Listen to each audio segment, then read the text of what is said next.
One mindset shift that changed my relationships. 1. From what can I get? 2. How can I add value? The mindset that changed everything for me was moving from neediness to contribution. For years, I entered relationships, romantic or otherwise, subconsciously asking, what can I get from this validation, attention, reassurance? That posture made me reactive and fragile. When texts slowed down, my mood crashed. When I felt adored, I floated. Real change began when I flipped the question to, how can I add value here? Not as a people-pleasing tactic, but as a stable identity. I am someone who brings warmth, clarity, reliability, and growth wherever I go. Value is practical, not abstract. It's listening without fixing, remembering tiny details, honoring commitments, and leaving people better than you found them. It's emotional steadiness when the other person is stressed. It's being dependable, not dramatic. When you show up this way, pressure evaporates. You stop trying to close interactions like sales calls and start building trust like a craftsman, one careful stroke at a time. Paradoxically, contribution makes you more attractive. People feel safe and energized around someone who isn't grasping for approval. To install this mindset, set daily reps, one thoughtful message, one micro favor, one promise kept, one honest boundary.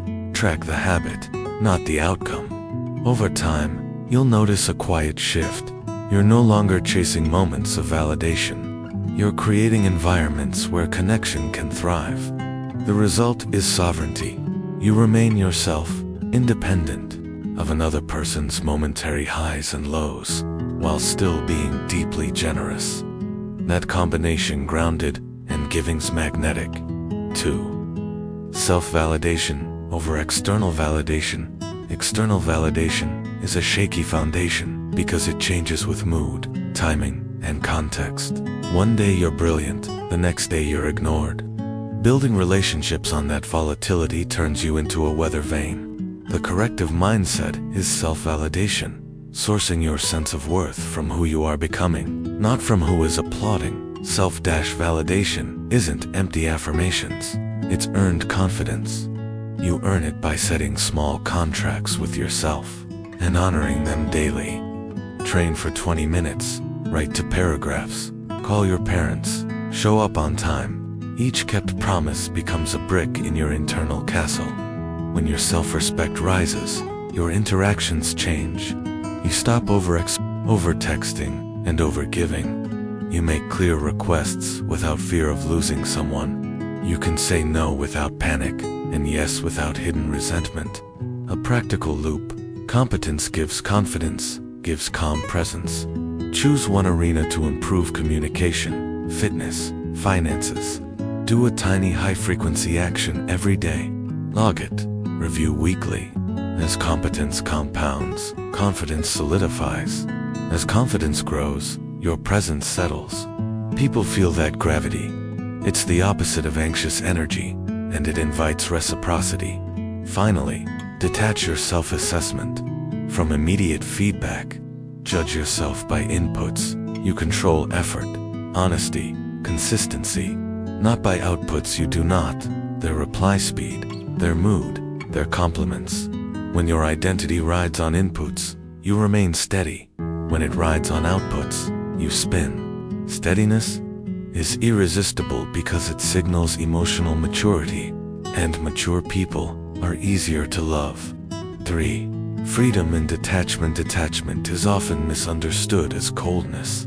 True detachment is warm, present, and free, engaged with the person, unattached to the outcome. The mindset shift is simple. I choose to show up fully today, and I also choose to be okay if this doesn't become forever. That sentence unhooks you from control. Control creates tension. Tension strangles connection. Detachment respects agency. You stop managing how fast someone texts back, how they should feel, or where the relationship must go by a deadline. Instead, you reveal your standards and let the other person reveal theirs. If they match, great, lean in. If they don't, also great, release with grace. This open-hand posture feels paradoxical. The more you allow freedom, the more people choose you. Why? Because humans move toward places where their autonomy is honored. Practice reps. When anxiety spikes, breathe and name the urge to control. Replace it with a generous behavior you can own. Send a thoughtful check-in, plan a simple date, or give space. Keep your life wide. Friends, hobbies, training, purpose. A wide life reduces out. Also set pacing boundaries. No marathon texting. No over-disclosure on day 2. No canceling your priorities to chase a vibe. Detachment is not distance, it's dignity. It says, I will meet you fully while staying fully me. That balance creates ease, and ease keeps chemistry alive far better than pressure ever could. 4. Reciprocity, boundaries, and the courage to walk away. Healthy relationships are cooperative systems to adults, exchanging care, effort, attention, and honesty. The mindset here, mutual or minimal. If initiative, kindness, and consistency aren't roughly mutual over time, step back. This isn't scorekeeping, it's ecosystem care. One-sided pursuit breeds resentment, manipulation, and burnout. Use a reciprocity filter. Over a few weeks, ask, who initiates, who follows up, who repairs after conflict, who keeps promises. Healthy patterns look like a waltz. Sometimes you lead, sometimes you follow, always you move together.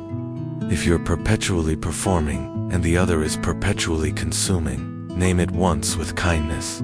If the pattern holds, withdraw with respect. Walking away is not punishment. It's stewardship of your energy. Boundaries make reciprocity visible. A boundary is a policy for yourself, not a rule for them. I don't continue conversations that turn hostile. I don't cancel work to respond to non-urgent messages. I don't tolerate silent treatment. State it calmly, enforce it consistently, and never threaten what you won't execute. Paradoxically, boundaries increase intimacy because they create safety. People can relax when expectations are clear. Tactical scripts help. I value mutual effort. If we're both in, let's plan Wednesday.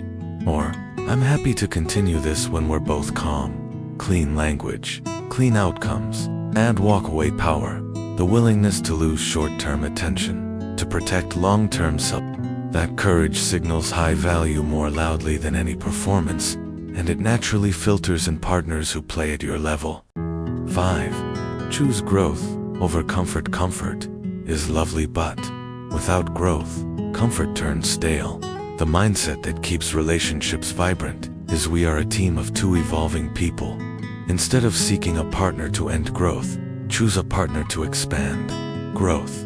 That reframe changes daily behavior. Date nights become experiments, not repetitions. Conflicts become curriculum, not court cases.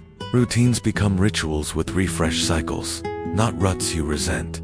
Start with personal growth, health, craft, friendships, finances, spirituality.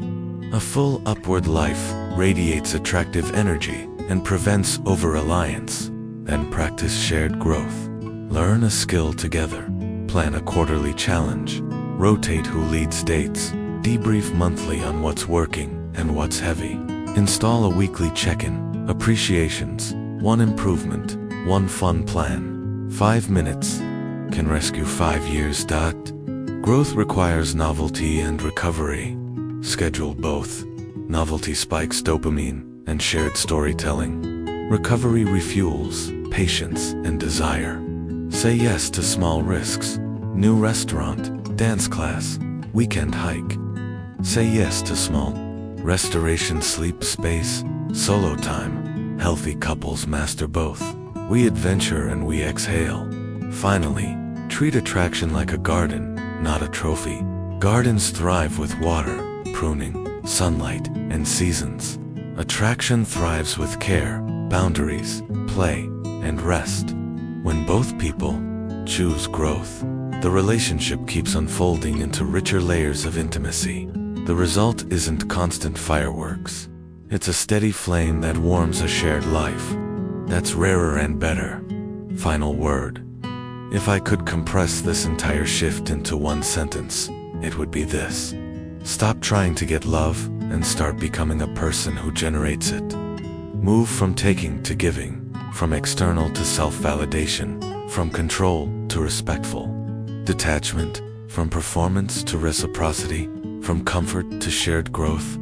Do that consistently, and your relationships will feel lighter, deeper, and far more magnetic without chasing anyone.